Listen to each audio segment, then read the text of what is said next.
you know, realistically, 37,000 horsepower, it's not that big. At least in my mind. I can put it in my house. Coffee. Our name is big. Coffee. Yo, coffee! They got coffee. Jason, I got the bricks in it. Maker. Hold on. You have coffee? Yeah, leave my dip of coffee. Coffee maker that hasn't been used since the 70s. Yeah. If I'm not mistaken, there are some British cars that actually have team makers. Do maintenance on them and service because they are in a steam environment, so we don't want them to fail, so they have to be greased. The above on the pipes, I don't know if you can see up there.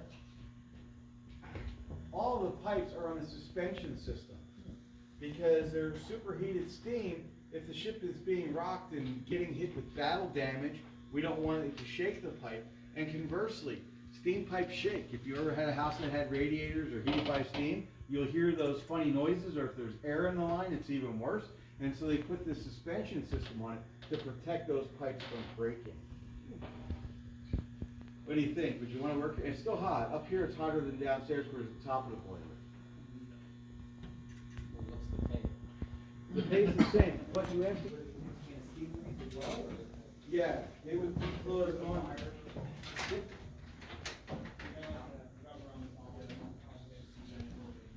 Giant O-ring, it weighs like 2,000 pounds. I don't think it's moving. No, that is on the ship. I don't hear any laughter. Oh no.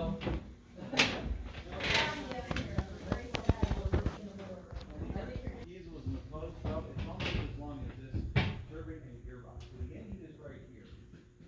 So this part here that's covered, this is going to be hot. There's two turbines. There's a high pressure side and a low pressure side. The steam goes through the high pressure side and spins at about 20,000 up to 20,000 RPM.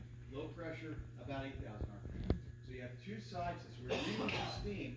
Then once the steam is done, it goes down into a condenser and gets pumped into that tank right behind you. If we come down here, everybody can come along for the ride because it's kind of fun.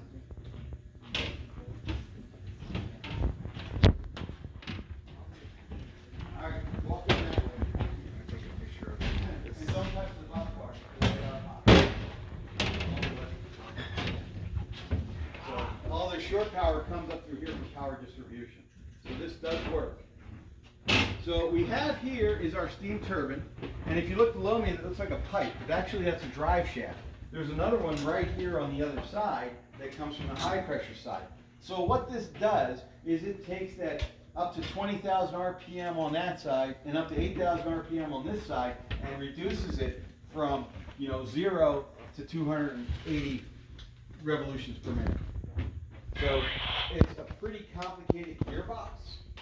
Normally these covers would be locked, so people just couldn't open it and look inside or drop anything in it, because these are built into the ship. If you lose one, the ship is done. There's no easy way to get this out. The piping over your head, the many decks above, these stay in place. And so they really made sure that the oil was good and that it was circulating. There's temperature gauges you can see where they can check the temperature of that. If you want to open that hatch up, you can pull it open right there. Just reach down top side and just pull it towards you. And it turns this turbine, which turns that generator in the back.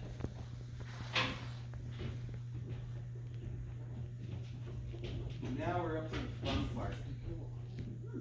So this is where the officer on watch would be, and this control panel is different than the rest of the engine that we're going to see. So over here, the officer of the watch would have an enlisted person, and his whole job would be to mind this board. This is a status board that shows us where all the steam valves are open or closed. It's manual. The point of this is so the officer on watch would have situational awareness